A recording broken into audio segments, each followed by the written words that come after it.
Hello दोस्तों, स्वागत है आप सभी के इस सेशन में। This session is part of our CAIB related BFM का foundation series. In these sessions we will be discussing one important concept और उससे रिलेटेड किस तरह का क्वेश्चन एग्जाम में पूछा जा सकता है वो हम देखते हैं। तो बैंक फाइनेंशियल मैनेजमेंट का module A chapter 5 facilities to exporter and importer, इसको हम डिस्कस कर रहे हैं एंड दिस इज पार्ट 6। ठीक है, तो before moving ahead let me just remind you, if you are preparing for the upcoming CAIB examination then you should consider guidance, जहाँ पर हम चारों जो कंपोनेंट्स कंपलसरी कंपोनेंट्स है CIB एग्जाम के उनको थ्रू रिकॉर्डेड वीडियोस आपको पढ़ा रहे हैं एंड साथ के साथ आपको एग्जाम से पहले लाइव क्लासेस भी प्रोवाइड किए जा रहे हैं so that you can revise those things. ठीक है, ईच एंड एवरी चैप्टर के साथ MCQs, full length mock test and notes along with the PPT PDFs, everything is being provided so that you can revise.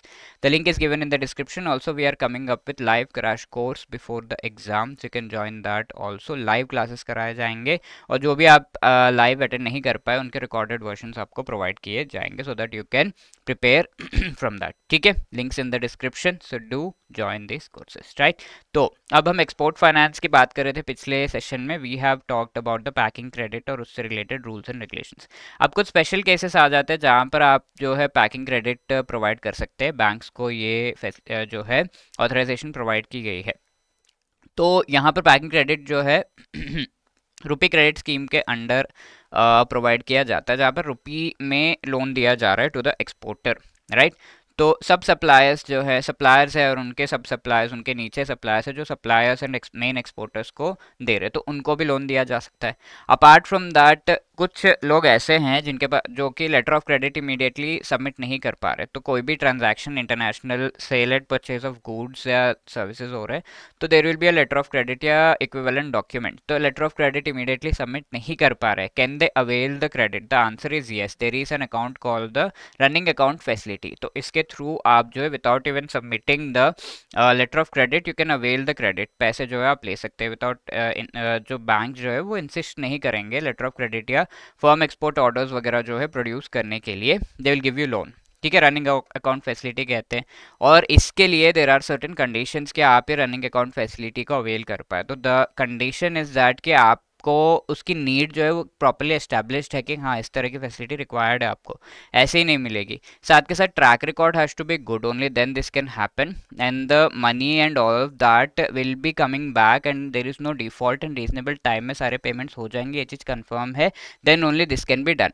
Sometimes ऐसा होता है कि कुछ लोगों को लेटर ऑफ क्रेडिट सबमिट करने के लिए बैंक डेफिनेटली कहता है, ठीक है, और वो जब सबमिशन का डेट है वो थोड़ा सेलेक्टिव है, यानी कि mostly there is a short time period but selective way में जो है थोड़ा आगे आप सबमिट कर सकते हैं, थोड़ा सा लीवे दिया गया है। तो that is under the selective credit control mechanism या स्कीम के under bank is allowing this particular credit to be provided to them. तो सेलेक्टिव क्रेडिट कंट्रोल के under if this is happening तो 1 मंथ के अंदर अंदर ये लेटर ऑफ क्रेडिट सबमिट करने के लिए बैंक इंसिस्ट करेगा टू दैट पर्टिकुलर एंटिटी। ठीक है, अपार्ट फ्रॉम दैट कोई ऑयल के एक्सपोर्ट इम्पोर्ट में है, ऑयल सीड्स के एक्सपोर्ट में अपना जो है काम कर रहा है, तो ऐसे व्यक्ति के द्वारा जो है डी ऑयल्ड केक लिया गया है एंड उसमें से ऑयल प्रोड्यूस करके ही इज़ एक्सपोर्टिंग। तो ऐसे में वो ऑयल एक्सट्रैक्ट करने के बाद उस ऑयल को सेल करने के बाद जो भी मनी आ रहा है with in 30 days he can pay that amount back, but उनको प्रूफ्स वगैरह देने होंगे कि I am in this particular business. ठीक है, इनके लिए एक लीवे दिया गया है। ऑल्सो अगर कोई ऐसे गुड्स को जो है एक्सपोर्ट इंपोर्ट कर रहा है जो कि रिस्ट्रिक्टेड कैटेगरी में है, जो ऐसे गुड्स है which are not freely available to be transported transacted over, तो रेस्ट्रिक्टेड कैटेगरी में होगा, तो उसके लिए लाइसेंस आपको लेना है, जो भी कॉम्पिटेंट अथॉरिटी है, RBI जो भी हो, ठीक है, अथॉरिटी से आपको लाइसेंस लेना है कि हाँ मैं इस पर्टिकुलर गुड से रिलेटेड एक्सपोर्ट इंपोर्ट बिजनेस में हूँ।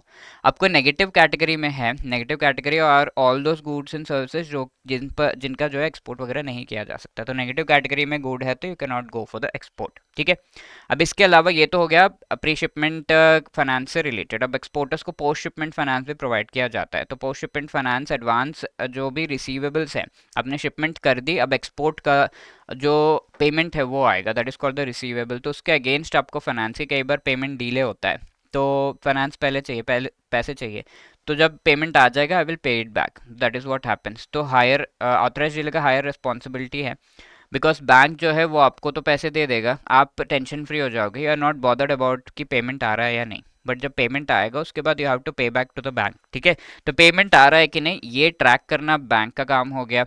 जो पर्सन है वो डिफॉल्टर है, ये ट्रैक करना बैंक का काम हो गया।